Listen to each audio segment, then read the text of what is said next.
Hello everyone. Is it too late to make Christmas ornaments? I don't think so. Stay tuned and I'll show you how. It's easy. I used to make quite a few of these metal ornaments out of cookie cutters or little cake molds for Christmas or Easter or Valentine's Day.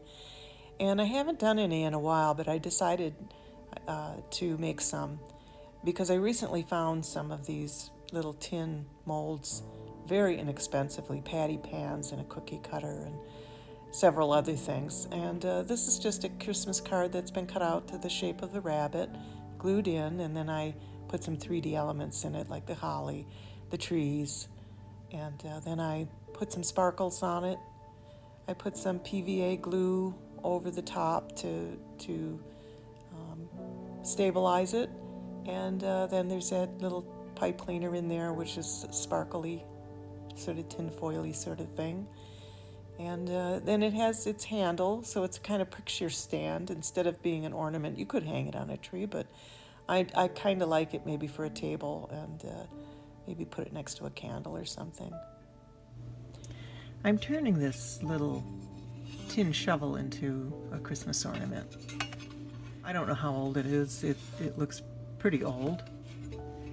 And what I did is I printed off a piece of an old Christmas card from the Victorian era, and I cut it and rounded it using one of these so that it would round off fairly well.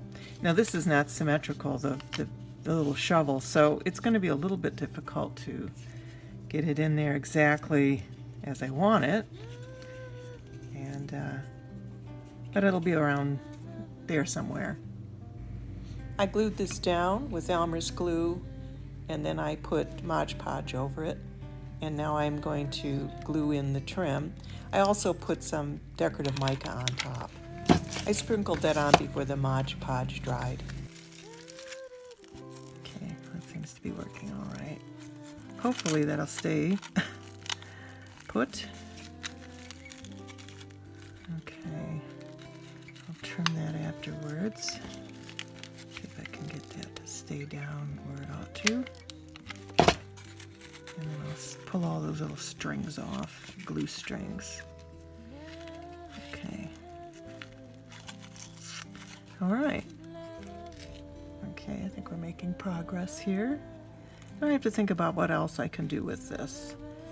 Maybe a vintage silk bow in red at the top might look okay. I don't want to do too much to it because I don't want to take away from that beautiful little picture.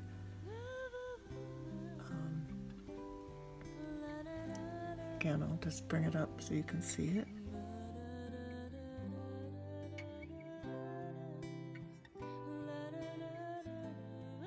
It's a cute little picture. It's Victorian.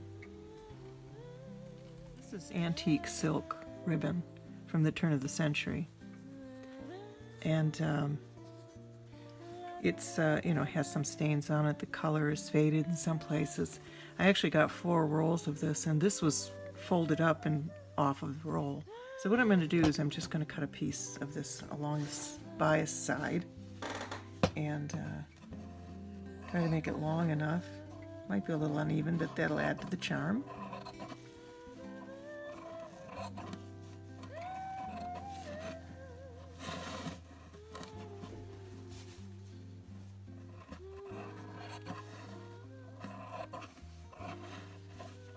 Make sure it's long enough.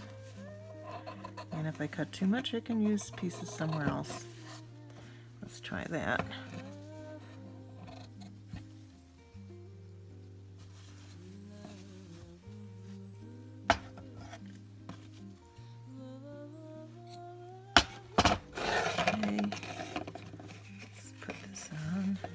It's kind of cute, like sort of worn out.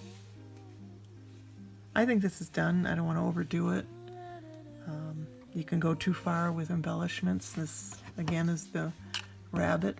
The next one I'm going to do is I'm going to put this one aside. Is in this little patty pan, vintage patty pan. And I picked these tags up at the dollar store, gosh, maybe 5 years ago. And they have these little winter scenes. Here's a couple more. I just have to decide which one to put in.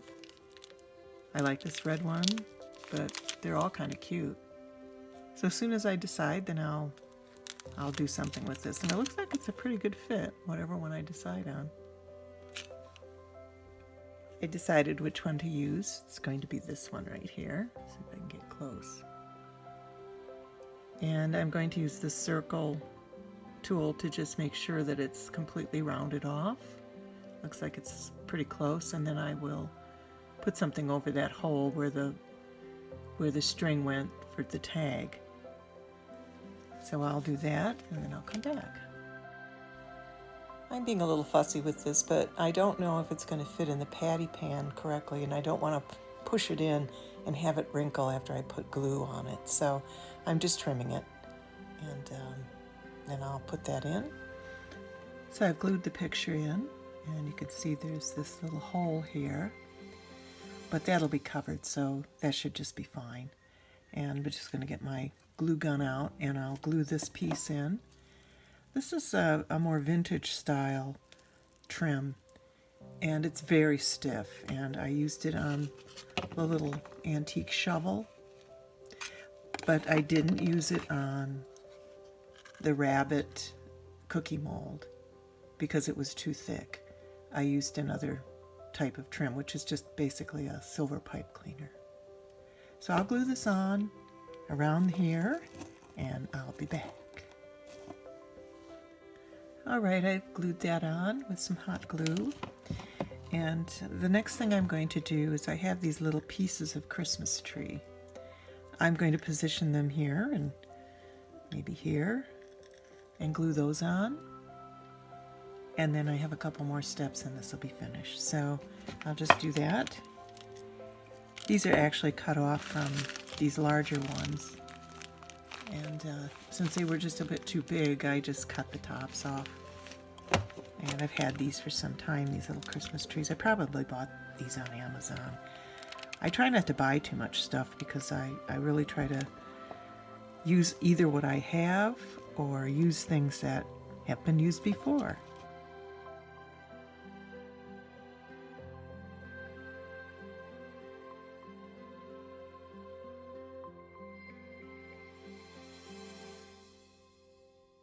I use a lot of things too that are considered trash by most people. So I put those little trees in, and there's a little strange stick sticking in there, but we'll worry about that later. Now I'm going to get some mica glitter and put it around in various places to mimic snow and ice.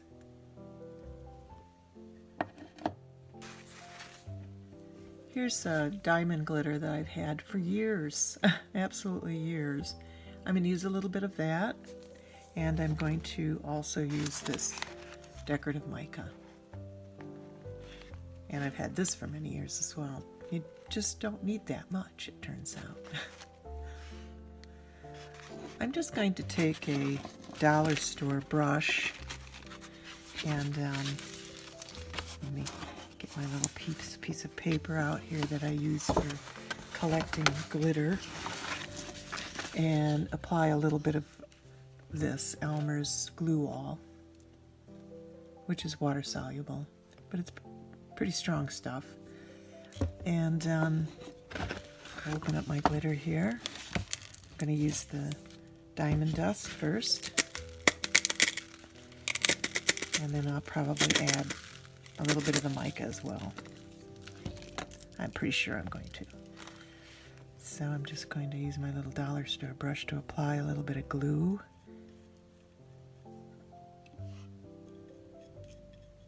And put a little bit more on the roof. And on the trees. And the snow. Just to give it a little more decorative quality. All right.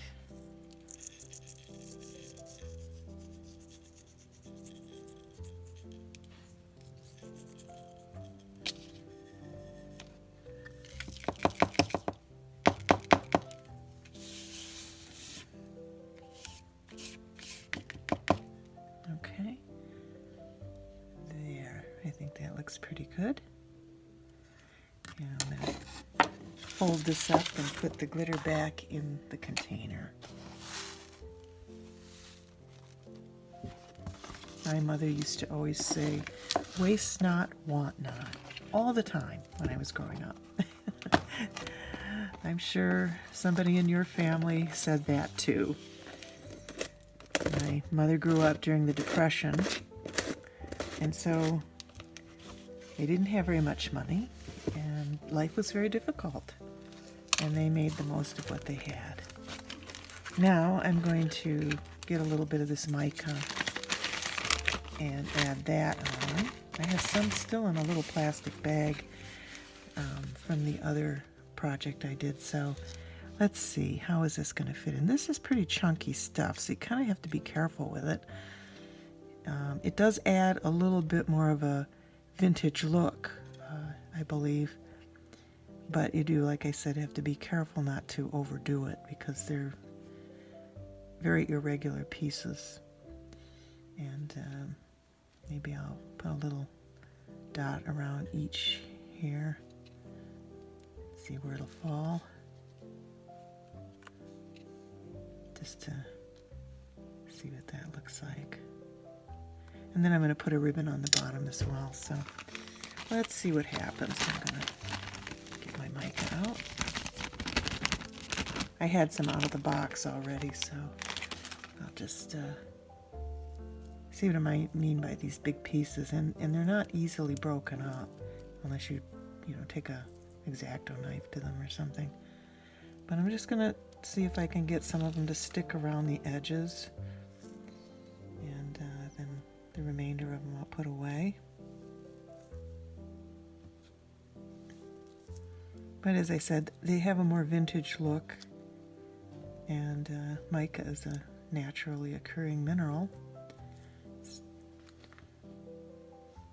Been used in lanterns and stoves and windows for a very long time.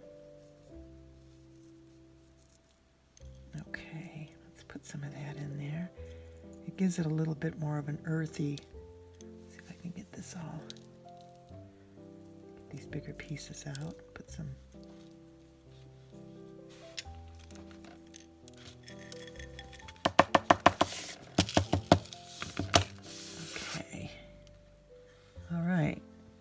I think it's one little piece over here didn't really get stuck, so I think I'll just add that.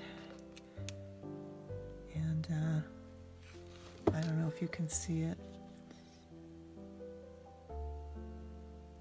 There's quite a large piece that I don't think I want right here. So I'm going to take that and move it so that the fence is not obliterated. That's in there. I'll just pile this up over here. And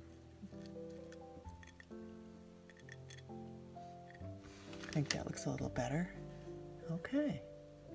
So this is my dollar store tag.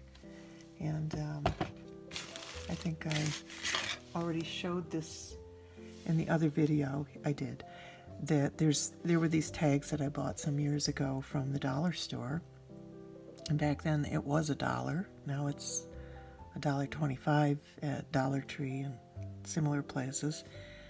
But of course that's because of inflation. So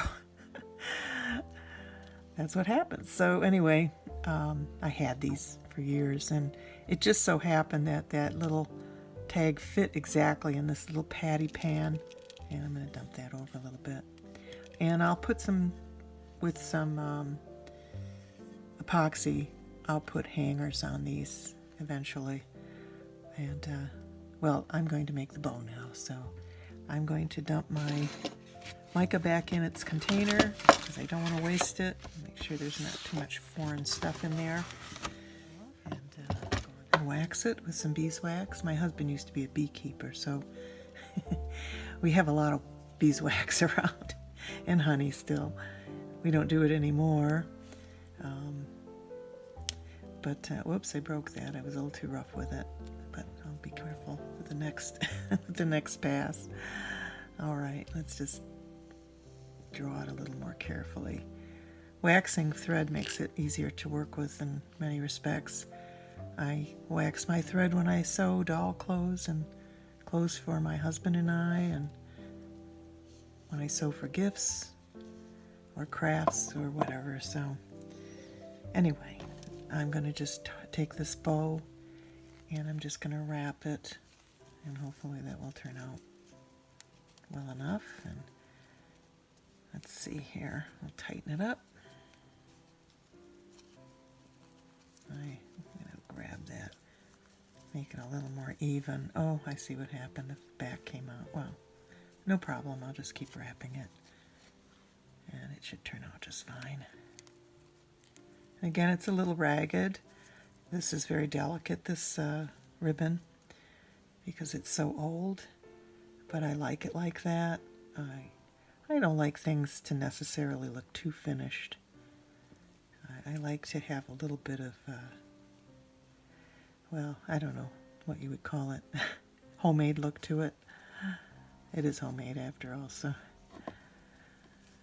But I think that adds to part of its appeal. And I just don't want things to look like I bought them in a department store, if you know what I mean. I have nothing against department stores. I've enjoyed shopping at them in the past. But, well, anyway. Okay, that's the first part of the bow. Then what I'm going to do is retrim this ribbon a little bit. I didn't do a great job on trimming it in the first place, so I'll just cut some more of it off. Make it a little thinner at the ends. And I'll just compare them here so that I can do them similarly. I'm just going to put a drop of glue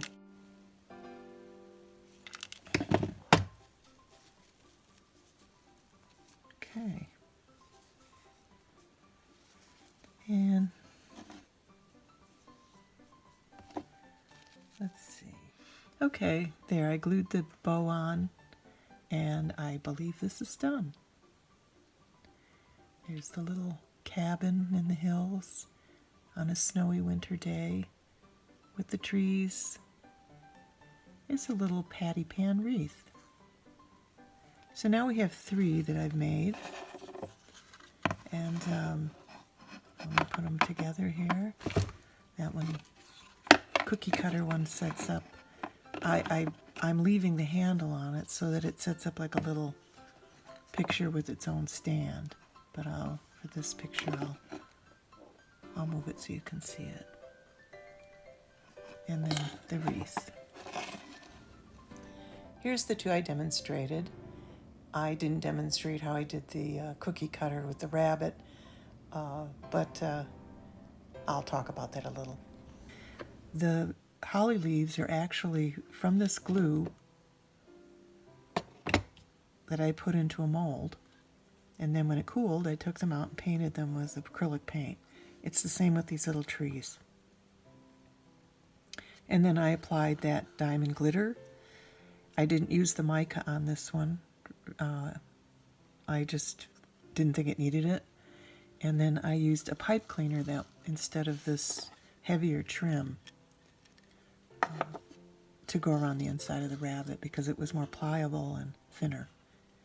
And I think it works out pretty well. And I think I paid 75 cents for this little cookie mold. It's very old. I paid 75 cents for this little tin shovel. I paid, I think, 50 cents for this little patty pan. So there was this antique store that had all of these little tin things, and I bought a number of things. I have a heart, a couple of hearts that I purchased. Again, little heart. I may save these for Valentine's Day and do something with them. And this larger pan, and it has a bit of a dent hole in the middle of it. I might make a wreath, something similar to this with this one. And then I have this other little, it looks like a doll toy. This one does. Little pan. And that looks like it's quite old too. I'm uncertain what era that's from, but it certainly isn't from the 1960s or 50s. It's way before that, so.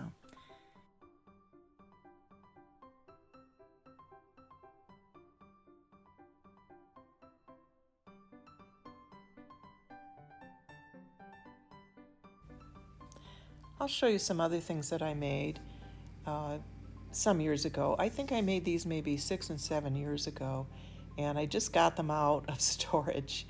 I haven't used them as decorations, but I will this year. And here they are, some of them, and I have more. Here in the US, we say aluminum. In England, you say aluminium, but they're cake molds or bun molds. Whatever. They're aluminum, as I said, and they're probably from the 1940s and 1950s. They did make something like this in the 1960s, but I think these are a little bit older. There's mainly bells and stars, the shapes that I have. And as I said, I made these a number of years ago. I sold them in my antiques booth store, but some of them aren't quite finished. Here's a Father Christmas with some mica in it, and this one actually needs a little bit of refurbishing. I sold them for $6, and that was quite a few years ago, actually. And these are the ones I didn't think turned out as well, so or I didn't finish them, so I didn't actually put them in the store. I marked the prices on them, but I never sold them, obviously. This has some little nativity scene thing in it. I don't know where I got that. It's some kind of plastic. And this isn't quite finished either. I don't know what else I could do to it, but if you have any suggestions, let me know. Here's a little vintage deer, plastic deer. That's, by the way, the cotton on the bottom is from an old piece of nativity batting that they would put under the nativity scene. It has little bits of glitter in it, colored glitter, and I salvaged that from an old nativity scene, so I started using it in these little molds. Here's a little image from a Christmas card from the Renaissance, and I think that's finished. I don't think I would put any more in that one. It's a star, another bell, and that has the batting in the background, the vintage batting and some mica, and some vintage holly from some other decoration that I pulled it off of and reused. That's the batting again in the background. Little bell, another bell with a little scene of a man in the right lower corner in a log cabin. And Father Christmas again with some pine cones. This isn't quite finished either. I didn't put any trim on it, and I may do that in the future.